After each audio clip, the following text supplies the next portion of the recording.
Hello, welcome back. This is the Career Opportunities panel, and we have some fantastic panelists, so I'll briefly introduce all of them. Solon Barocas, some of you might have heard this morning. He's a principal researcher in Microsoft, an assistant professor of information sciences at Cornell, and he works on ethical and policy issues in AI. Stacey Dogan is a professor of law and associate dean for academic affairs at the BU School of Law, and she works on intellectual property, competition, and technology law. Ron Hedges is senior counsel at Dentons and a retired US magistrate judge, and he works on e-discovery and the management of complex litigation. I don't know whether Paul Ohm has joined us yet, but if and when he does, Paul is a professor at Georgetown University Law Center, and he works in information privacy, computer crime law, intellectual property, and criminal procedure. Reggie Sheehan, professor emeritus in the Department of Poli-Sci at Michigan State University, specializing in public law, and he is currently a program director at NSF in the law, that's National Science Foundation, in the law and social science, in the law and science program, I believe is his program, but he'll tell you about that. Janice Tsai is an HCI researcher at Mozilla, and she works on making privacy information usable and translating between the legal regime and the engineering regime. And finally, Lisa Zhang is a computing sciences principal researcher at Nokia Bell Labs. And her research is about algorithmic and complexity issues in networking. Okay, so what I'd like to start with is to have each panelist very briefly, like a minute or two, explain what on a high level is your educational background and how did you get into computer science and law? So let's start with Solon. So I have a very strange background. My undergraduate was in something like media theory and international relations, so kind of like this weird mix of political philosophy and media theory. Got a master's degree in international relations because I thought I was going to stick with it, but worked specifically on how technology kind of intersected with international relations and security. And then when applying to grad school, I applied mostly to PhD programs in political science, expecting I would continue that work. And then once I got into a bunch of places, kind of reflected on how I actually enjoy spending my time. And I realized that it was less about political science and more about tech policy. And at the time, there wasn't really a developed tech policy field. And so I went to a quite strange program at NYU to work with Helen Nissenbaum, who is a philosopher that does a lot of work on privacy. And while in grad school, took some classes in computer science as a way to kind of learn about these technical practices where I was very interested in their ethical implications. And so it was, it's kind of cobbling together an education that didn't really have any formal program that included, courses in computer science and at the law school. And then by the time I was graduating from the PhD program, this was kind of coalescing to something a little bit more formal. And so I spent some time at Princeton as a postdoc with Ed Felton's group and Arvind Narayanan, and then spent some time at Microsoft Research. Not linear, hard to kind of generalize to my experience, a lot of kind of piecing things together. But I think the field has evolved considerably. And if people have interest in this now, it's much easier to give them advice on where to explore these topics. Great, thank you. Okay, so continuing in alphabetical order, Stacey, can you tell us briefly where you started and how you got to Csn Law? Yeah, so I studied at MIT a million years ago, but I was an economics major, which at MIT does involve some sort of quantitative analytical work, but I don't have a formal computer science background. I kind of began with this work way back in law school when computer copyright issues were first kind of coming to the fore. I wrote my third-year paper on a software copyright issue and started practicing out in San Francisco, representing Atari in a reverse engineering case involving Atari and Nintendo. So, early on in my career, I was engaging with this kind of law and tech stuff. And this was before many of the people in this room were born, I'm sure. And then I started, I practiced for a while and then came into teaching, began teaching in the late 90s, right around the time of file sharing when Napster was coming onto the scene, and I began doing legal research scholarship around these questions of intermediary liability in intellectual property law. So a lot of my research has focused on the liability of intermediaries, technology intermediaries. And then in the last like 6 or 7 years, I've gotten very involved in building this interdisciplinary community in 2 different ways. One of them is that I was one of the people who helped to design and then execute the creation of a clinical partnership between BU Law and MIT. We have a technology law clinic in which our students provide legal advice to technology innovators, student innovators at both MIT and BU. And I've been on the oversight board of that clinical partnership. And I also have been deeply involved within Boston University in our interdisciplinary community, many of whom are actually presenting at this conference. Sarah Scheffler, who presented a couple speakers ago, and then Ron Panetti, Aloni Cohen, Mayank Varia, and we have a speaker series at which Joan has spoken. And we've got a really, really great sort of teaching community and research community of lawyers and computer scientists. So sorry, I went on for more than a minute for sure, but. Okay, Ron Hedges, can you tell us very briefly where you started and how you got where you are? Sure. I became a magistrate judge. I sat in Newark, New Jersey, the District of New Jersey in 1986. I left in 2007. Over the course of over 20 years, I've seen a lot of electronic information in litigation, both civil and criminal. I've written a guidebook for federal judges on electronic discovery. I am a member of the Sedona Conference, which is a big think tank.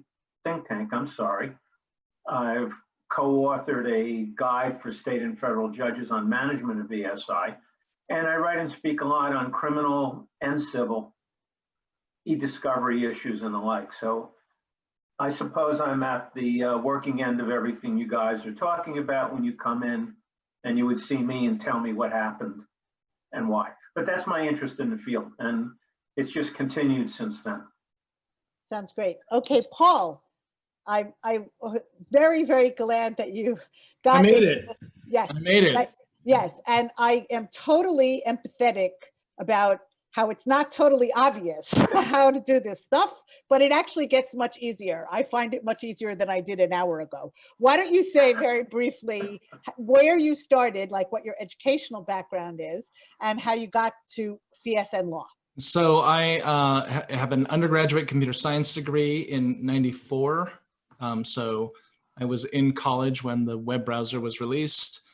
I worked for the RAND Corporation defending their network for 2 years. And then when the entire world in the dot-com boom was going into tech, I decided to flee the other direction and went to law school.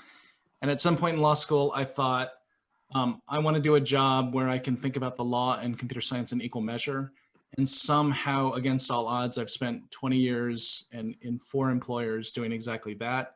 So really briefly, computer crime prosecutor at the Justice Department, looking but never finding hackers and instead reading your email. And then I was a law professor. I was a law clerk to a judge who, Betty Fletcher, who's no longer with us, but wrote some of the most consequential cyber law opinions of all time. And then I took a year off from being a professor to be the senior policy advisor for privacy at the Federal Trade Commission. And again, I still write more code today than when I was 20. And really have tried to find this balance between law and CS. And I'm really thrilled to be here with you all today. That sounds great. Okay, Reggie, please tell us where you started and how you wound up as an NSF program officer. Thank you for having me. I was a professor at Michigan State University for 26 years and retired 2 years ago.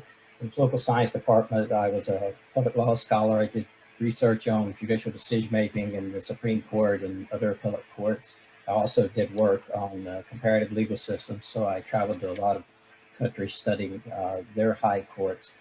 I retired and came to NSF 2 years ago and became the program director, a permanent program director actually, and we have another program director who's a 2-year rotator, so we change out every couple of years to keep the program fresh.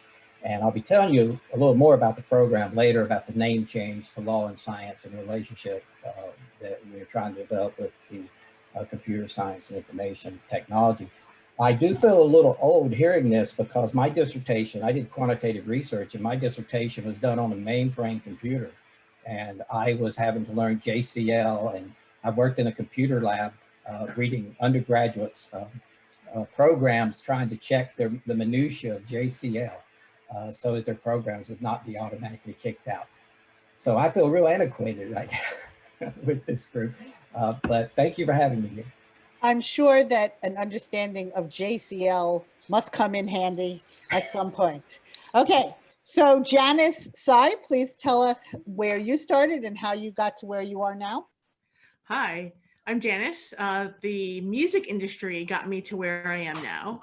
After my undergraduate work in math and political science, I went to Rutgers to get a library degree, which focused on information policy.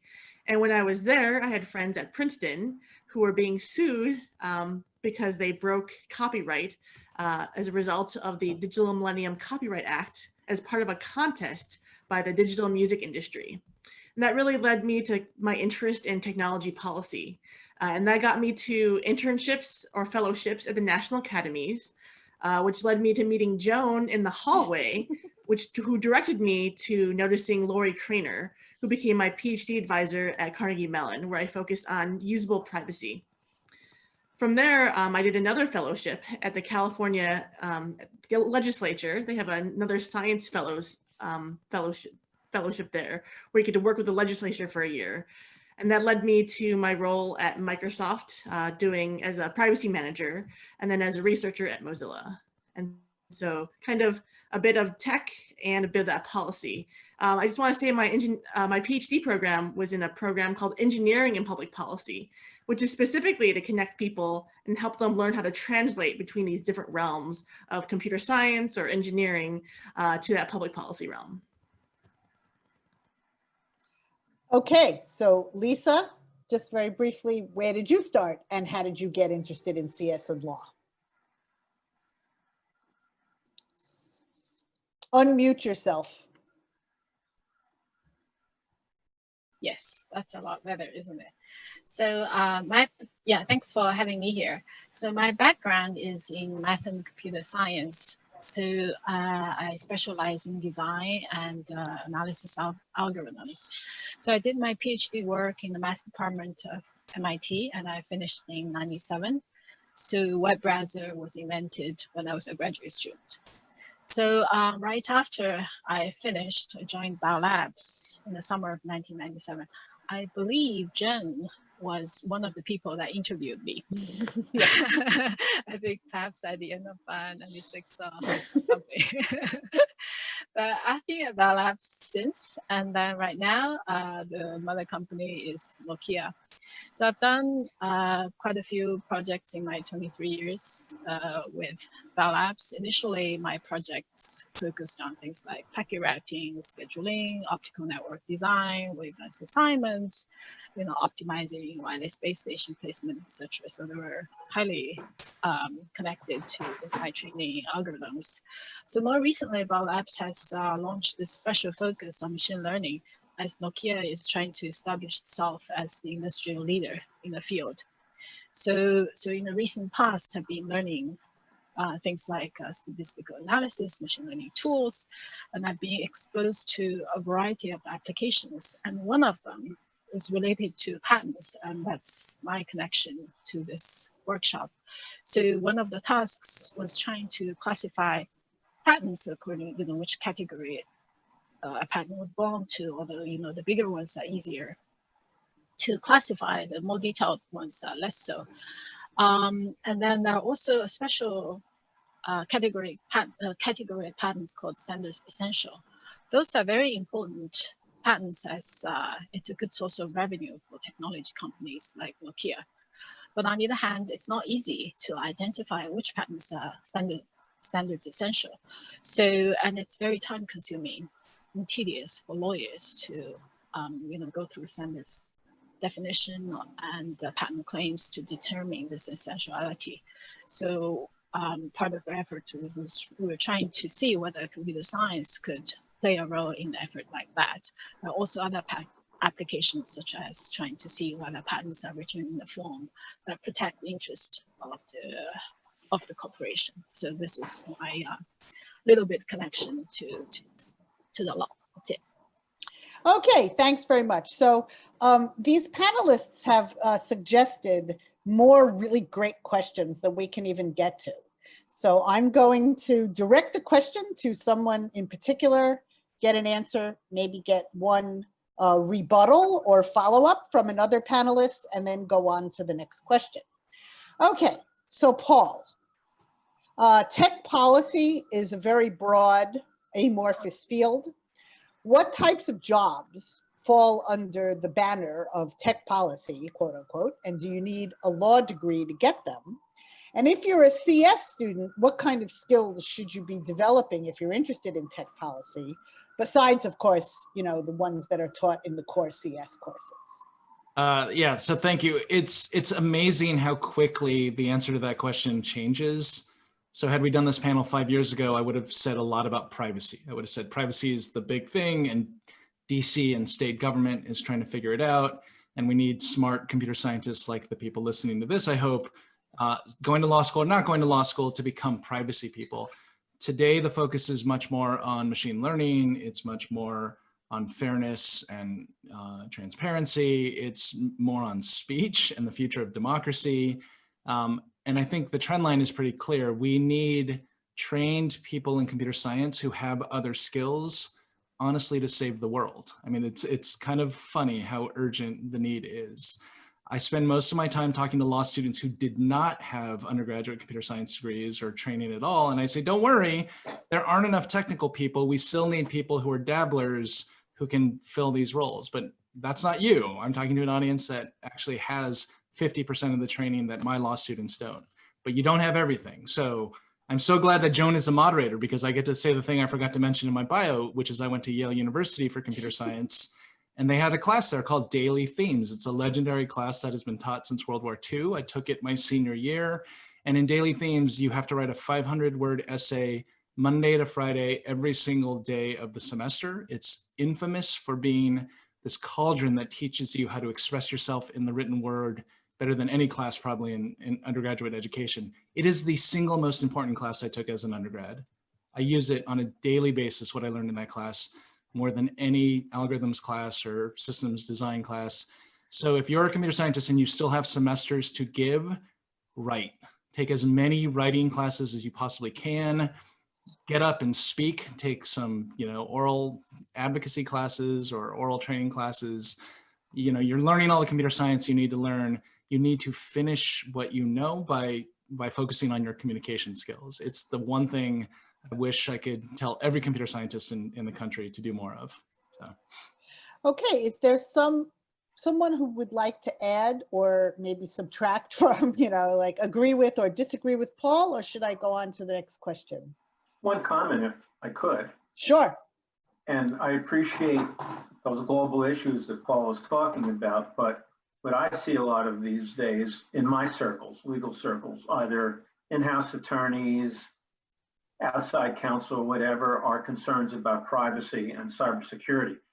Paul mentioned privacy a couple of years ago, but cybersecurity and privacy in the forefront now because of the passage of legislation in California, New York, and other places that are requiring business entities to be careful with what they have and to control it. So I would just put some gloss on what you said, Paul. Yeah, and with 7 of us, I don't think long follow-ups are necessary, but 100%, I'm a privacy person. The only point I was trying to make is that it keeps broadening with every year. It covers anything that law touches, anything that policy touches technology now touches, from divorce law to criminal law. And so it's everything, and privacy is still an important part of that. Okay, great. So, Ron, while you're talking about what's actually coming up in your practice, and we really appreciate having a practicing lawyer here on this panel. So how might courts deal with artificial intelligence technology or facial recognition technology, ML technology in litigation? And what might expert witnesses need to assist the courts? AI is, within the next few years, I expect, going to become central to a number of types of litigation, including the ones that Paul just mentioned a minute ago, domestic relations and the like. If for nothing else, we're going to have enormous data sets that have to be sorted through. So courts are going to be doing discovery into AI. How we're going to do that, again, that's a question we have to talk about someday, about how exactly we would find out how AI works and get the data that's being fed into it and the like. So that, and also on the criminal side, there is criminal discovery. Defendants want to know why they're charged with something, so that's another fertile area. We're starting to see discovery, for example, into facial recognition technology and into DNA-based identification of individuals too. So what we're going to need from courts, we're going to need people telling us about this, because I did not go to law school to become a computer scientist or the like. So we're going to need fact witnesses who are going to be able to talk about what they found, how they found it, and we're going to need experts who are going to be able to decipher all this and present it to us. So it's a giant field, I think, that's going to be opening in the next few years. Does somebody want to add to that?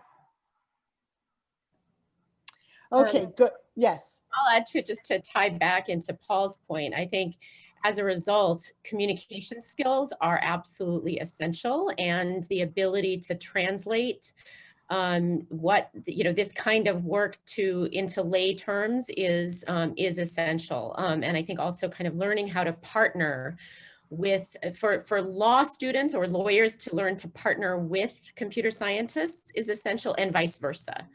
And that's why some of these programs that are kind of bringing students together in the classroom and through clinics are really wonderful. Thank you. Okay, so Lisa, how does, you started to answer this in your self-introduction, but how does the broad area of CSN Law fit into the mission of industrial research labs? And in particular, how does it fit into Bell Labs? Which, as Lisa pointed out, I am an alum of. Right. So as I mentioned, Bell Labs has this mission of to help mother company Nokia to be a leader in the new sort of the star field of machine learning. So in that atmosphere, we are using machine learning in many applications. Patents, contracts writing being one of the examples. So I actually resonate with what other panelists has mentioned, the partnership and communication skills. So from my side, most people are computer scientists and mathematicians. We have very little knowledge and very little background in law. So, however, we are fortunate that we have in-house attorneys who write patents, who examine our contracts and competitors' contracts. So whatever we do have immediate sort of domain experts that tell us whether or not our classification is correct. And this is just an invaluable cycle of collaboration. So we know which bit of the machine learning has learned correctly and which hasn't. So there are, machine learning, I think, is just progressing so fast in the past few years. There are lots of off-the-shelf packages, but quite often they are not necessarily geared towards legal languages. For example, they will be trained with Wikipedia, millions and tens of millions of sentences etc. Whereas legal documents have its own vocab. So if we could develop tools specifically designed for legal languages or legal languages in the telecommunications industry, then our tools, which would be much more accurate than if we simply use off-the-shelf tools. So these are some of the examples we as computer scientists in collaboration with legal experts could do. Now, what I've just said is not limited to, say, laws. So, for example, other applications, recently I've done other things like related to medical images and stuff. In that field, we need partnership with medical doctors to accomplish goals like that. So I think the advice of collaboration and communication skills goes beyond Csn Law partnership. So there are lots of opportunities within the labs to do things that people wouldn't think that we as a telecommunication company research lab would do. So I encourage students to explore and to reach out and then just go forward like that. Okay, so maybe I can actually direct or ask for a follow-up by Solon, who is also a member of an elite industrial research lab. And maybe Solon, you can tell us how does this stuff fit into the Microsoft mission, and also like what kind of career opportunities are there at Microsoft for people who are interested in Csn Law? Yeah, I mean, Microsoft Research is now well over 20 years old and is still pretty committed to fundamental research. And so people pursue their own independent research agendas, and occasionally will have benefits that directly figure into some company product or service. But what I think quite interesting about MSR in comparison to some other industry labs is that for at least the past 10 years, they've been hiring folks into Microsoft Research that don't only have backgrounds in computer science. So there are a number of people who have degrees, PhDs in sociology, in media studies, in communication, in anthropology, and so on.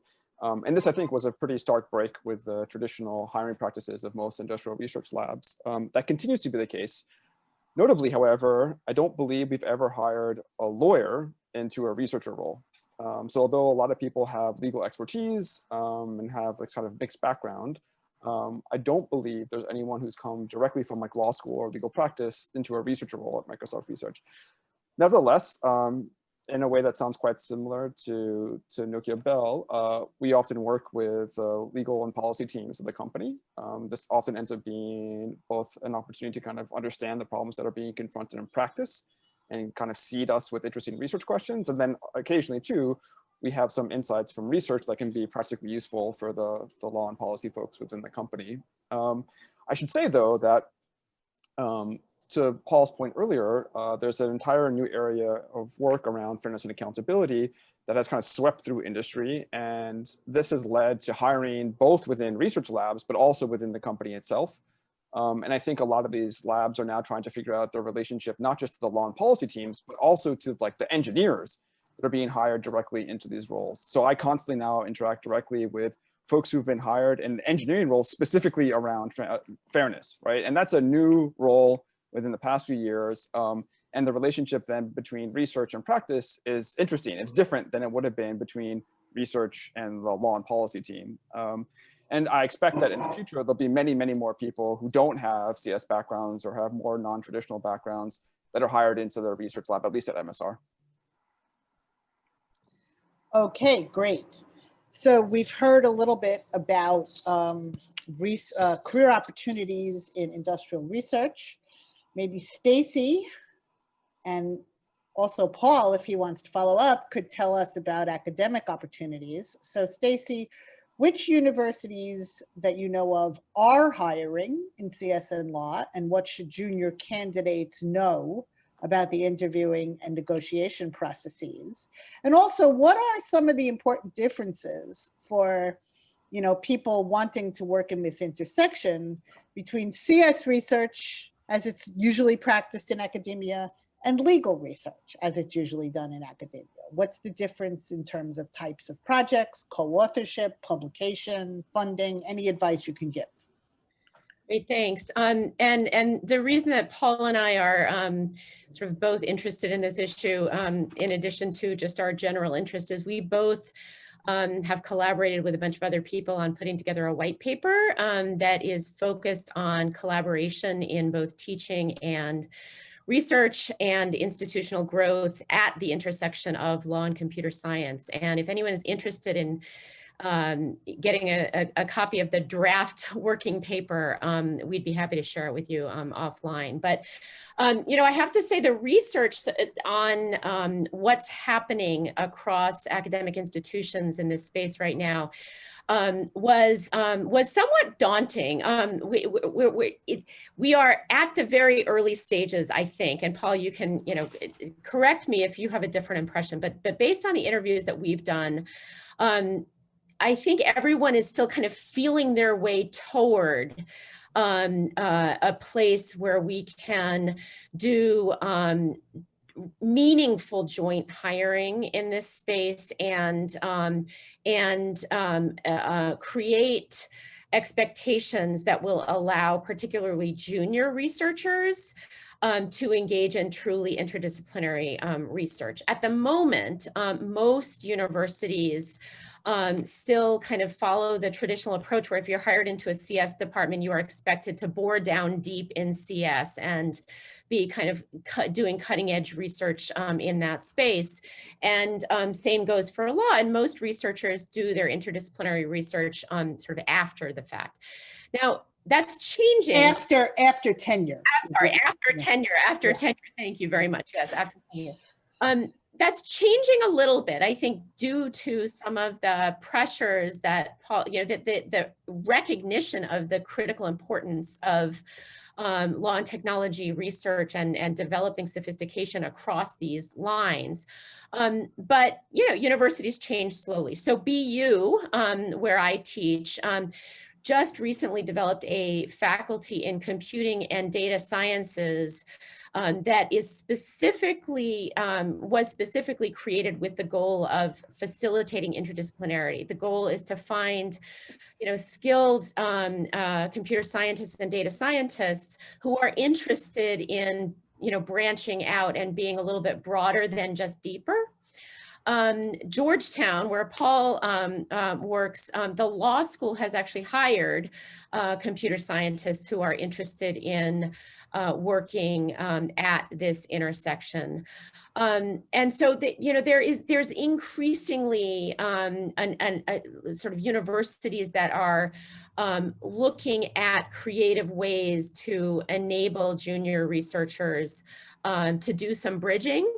But it's still very new and fresh. Now, on the publication question, the research question, you know, legal scholarship has traditionally been single authored or maybe sometimes joint authored with two authors, really, really long articles, right? Whereas, and you know, people write, you know, a handful of one or two or three articles a year. In computer science, on the other hand, we have many co-authors working together on sort of shorter articles with a particular insight. And the publication outlets are dramatically different. For those of you in computer science who haven't dabbled with law, our most prestigious publications tend to be student edited law reviews, right? So they're not peer reviewed. They're sort of student edited journals in top law schools. So, you know, here too, we need to do some more bridging. There are specialized, some specialized journals in law schools, including BU, Georgetown, Berkeley, Harvard, all have sort of technology-oriented journals that love to get work from people working across the disciplines, but they kind of need to be written in a way that's accessible, right, to law audiences and general audiences. And I think conferences like this one are really an attempt to try to create more outlets for truly interdisciplinary work, but here too, we've got a ways to go. I don't know if Paul, you have more to add. Yeah, if you don't mind, Joan, I'd love to add a little Go bit. ahead. I agree with everything Stacey said. I think if I could use an analogy, you don't, if you're coming out of school this year, you don't need to blaze a trail, because the trail has been blazed by people ahead of you, but it's not a well-worn path yet. So you've got to be really entrepreneurial. You've got to kind of ask around. I guarantee you that every dean of every law school thinks they want to grow a technology and law program. They just don't know how to get there in most cases. And so if you ask around, you'll find the schools that maybe have the desire and the wherewithal to put it all together. So we hired Matt Blaze. I think he's the first computer scientist in the country with a tenured law professor position and no JD. And so that was kind of this important moment, and I was glad to be part of that. On research, I'm going to put a finer point on what Stacey said. First of all, our articles are really long. So short articles are about 15,000 words. Standard articles are about 25,000 words. Whenever I collaborate with computer scientists, I can't believe how short your articles are. It's wonderful. You can just get to the point. And then she didn't say the magic words. Not only are our journals student edited, they're not peer reviewed for the most part. You just have to convince a 22-year-old who doesn't know your field that you've contributed something important. And if that sounds like a recipe for standardless chaos, it sort of is, but it also means that really, really bright, interesting ideas that don't fit in other disciplines can sometimes see the light of day. And so I know of computer scientists, including people I see here on this participant list, who have published in law reviews as 25-year-old students or 22-year-old students because they were able to put good thoughts down on paper. They were able to learn enough of the legal scholarship to understand how it works. And then most importantly, they were able to convince some 22-year-old that they were worth publishing. So it may not advance a computer science career that you may someday have, but it'll be a calling card for tech policy. So it's something you should think about. Okay, so just maybe in a few words, Paul, since you've endorsed brevity here, what about the tenured? I mean, you hired Matt Blaze with tenure. Is it actually realistic for someone, for a recent PhD to take a junior faculty position, say a joint position in a CS department and a law school, or even just to take a junior position in either one and actually expect to get through? And as Stacey said, she and I have been having this conversation for the last year, and lots of people have. I mean, I'm sorry I keep personalizing things, but I think about Jonathan Mayer, who has a PhD in computer science, but also a JD. So he got Princeton to hire him in both the public policy school and the computer science department. He's a pretty unusual candidate. I think I've seen 5 or 6 computer scientists get kind of courtesy appointments in law schools.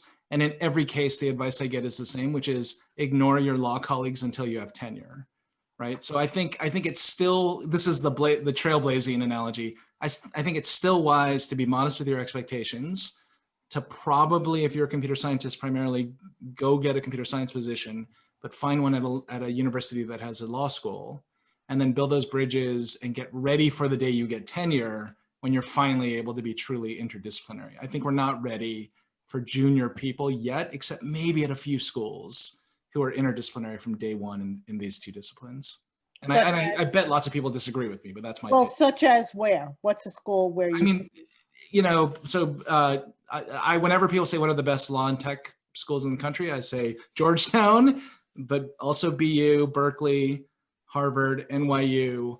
There are probably a few I'm missing. I'm naming schools that not only are really dedicated to this, but have large programs already. Okay, good. So I think that's a valuable answer to a slightly different question, which is where are the best programs that you might want to be part of? I personally, there are several schools that you just named where I would definitely advise a junior faculty person in CS not to try to be fully interdisciplinary. I think it would be unrealistic. Anyway, okay, that's an issue that is not yet resolved. Let's put it that way. It's but something. Let me put a plug in for BU, because I think BU's CDS faculty was created explicitly in order to allow junior researchers to be interdisciplinary. Okay, great. Let's move on. Okay, so because we've now discussed academic careers a little bit, we of course have to talk about funding, but and so we have to get to Reggie. But before we do that, we have a question from the audience. Shritarshi Basu has asked, as a computer scientist with a PhD in a very technical area, I'd like to read publications or go to venues aimed at semi-technical, law-related papers and essays. So what are the venues that really sort of hit the intersection? They're not mostly law with a little bit of CS thrown in or vice versa. They really hit the intersection. And So I'll throw something in for Georgetown. Georgetown has an Advanced E-Discovery Institute every year that was virtual. And we regularly see in presentations there an intersection between computers and legal issues. And I'm on the board, so I'm a little self-interested in it, but that's one place. If he's looking just for venues to read, IAPP Daily Advisor, that's the International Association of Privacy Professionals, puts out something, goes to Bloomberg. Now, Bloomberg is not free. There's a paywall for it, but there are a lot of different Bloomberg publications that he might be interested in. anybody else want to recommend? And I'll rattle off some, right? These are mostly venues more than publications. Privacy Law Scholars Conference, whatever they're calling Fat Star these days. The workshop on the economics of information security, We Robot. These are all amazing places to spend 2 days and then read 100 papers at this intersection. It's wherever I see Solon a couple times a year. Those are the conferences. Okay, so I guess I'd just like to say, as at least one person has mentioned, ACM had a general symposium, the first one, on computer science and law approximately a year ago. There will be more ACM conferences and workshops in this area, in the general area of CS and law. I don't know whether they will all be mostly very general or more focused, but yes, ACM should have stuff. Yes, Solon.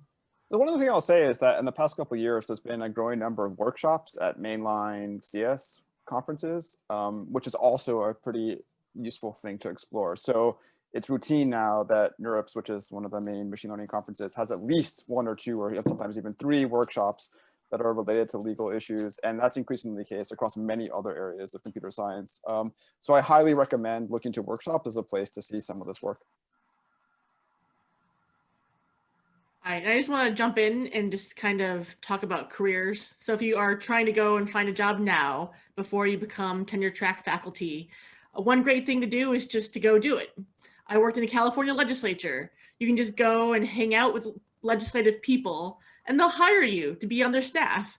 And once you're a staff member, doesn't matter if you have a PhD or a law degree, you can just propose bills.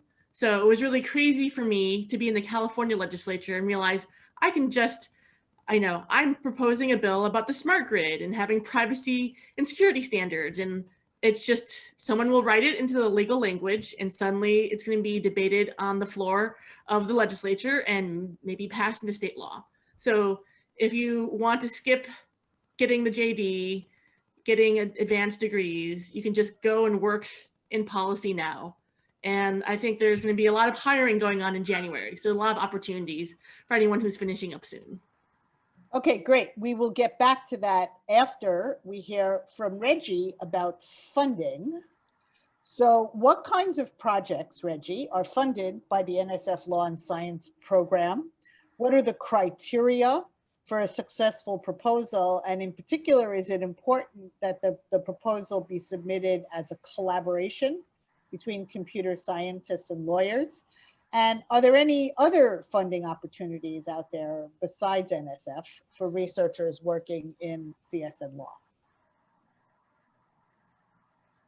The Law and Science program, as Joan, you alluded to earlier, until a little over a year ago was Law and Social Sciences and had been the entire life of the program. We changed the name of that program with the goal in mind of expanding the program's initiative and mission. The program has always been very multidisciplinary, dealing with political scientists, anthropologists, psychologists, criminologists, and so forth. But we also recognize that the field of law and the study of law and legal systems is moving very quickly in the direction of computer science and law, biotechnology and law, and AI, of course, and so forth. So part of the reason for the change in the mission statement and the change in the program was to be able to make our program even more multidisciplinary. And what we're interested in funding is research that is in fact collaborative.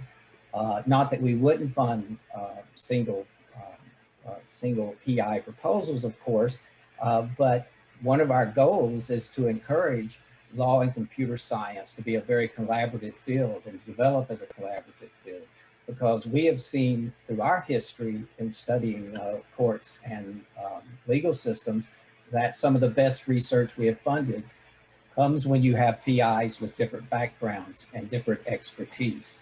And law and computer science seems to be the perfect area for that. Yes, you have computer scientists who get, or you have law degrees, people get law degrees and get a computer science degree and vice versa.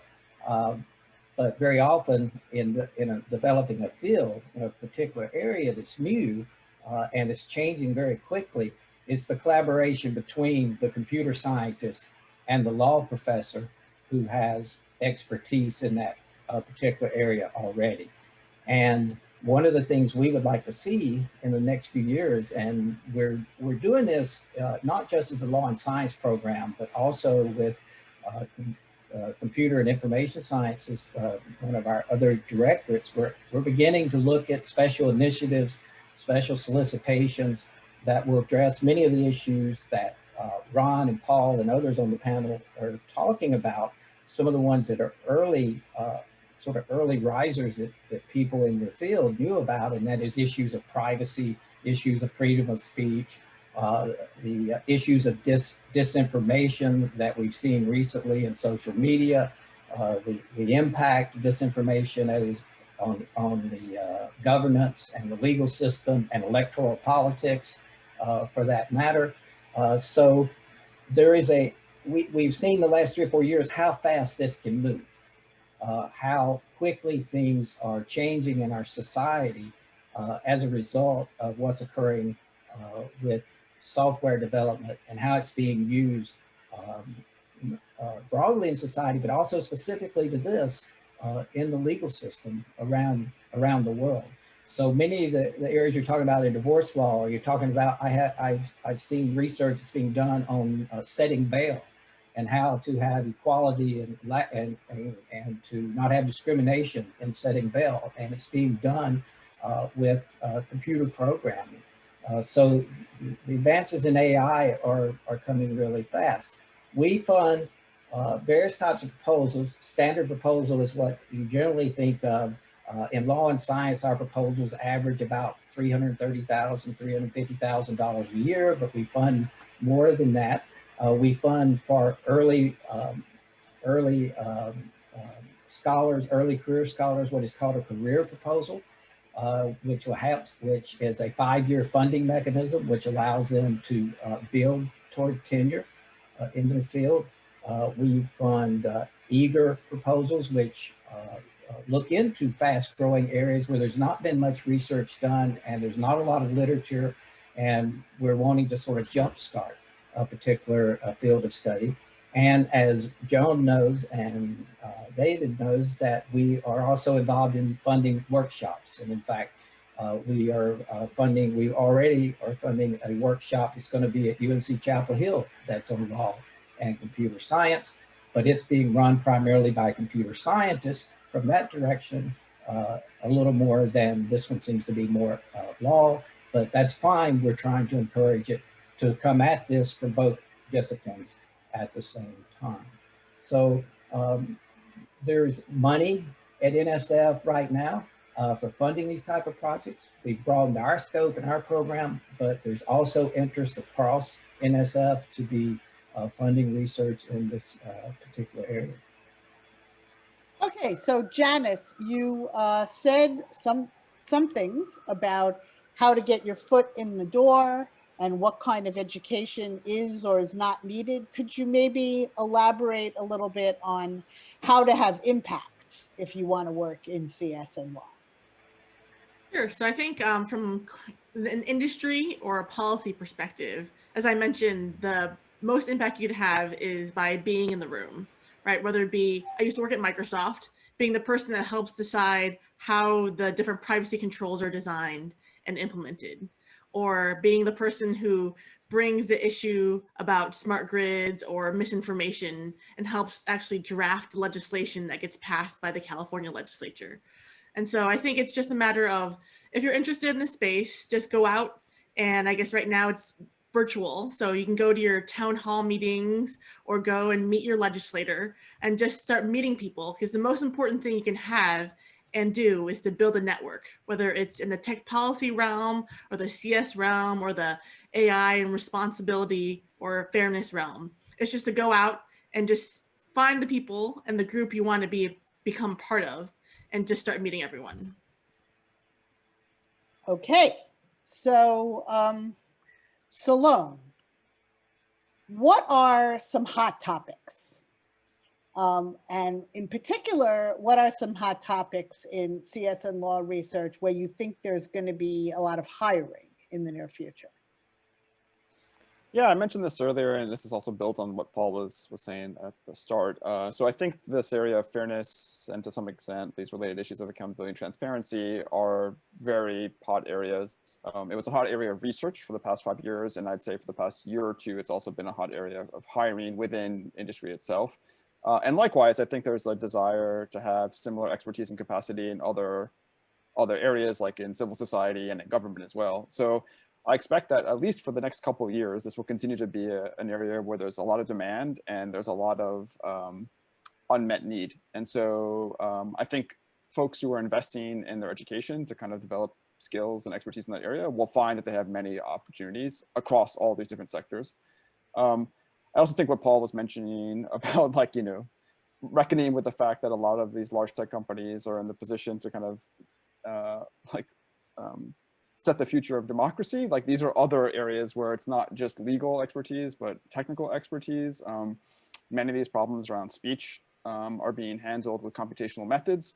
So I think this is also an area of tremendous need, and the scale of the problem is like unfathomable. So I can imagine there just being a lot more there. And then I think, you know, there's those interesting questions too, which are not just about the role that computational methods play in decision making, but like the broader role that computation plays in like the structure of society. So I think increasingly, like environmental issues are going to become, like, there's going to be significant overlap with computational issues, both because of the environmental impact of computing itself, which is tremendous when we think about AI and machine learning, but also because there seems to be real hope that these methods can help address this problem more broadly. And I think too, like, there's a kind of reckoning with the role of these companies in society more broadly, right? So like, what are the responsibilities of these companies to kind of address structural issues, not just make sort of marginal changes with respect to the provision of their services.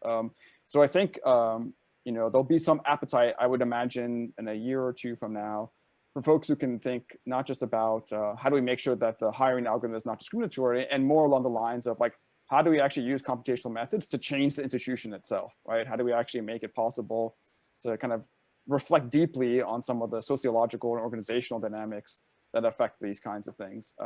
But that still feels to me like aspirational, and I'm not quite sure how that will play out.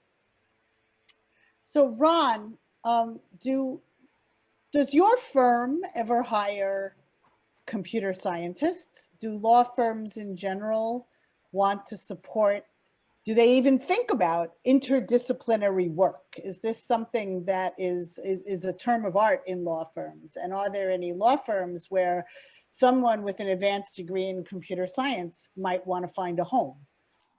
Paul might be able to answer that more than I can. My firm has over 12,000 lawyers around the world, so I couldn't tell you that. But having said that, maybe the firm doesn't hire computer scientists, but the firm, I'm sure, uses computer scientists as experts, either to consult for clients or in litigation, because as I mentioned before, at some point you may have to explain something related to a computer to a judge and or a jury. So yes, I'm going to tell you that the firm, I'm sure, has people that it has retained over the years to serve as experts, either non-testifying or testifying experts. Joan, I think you're muted.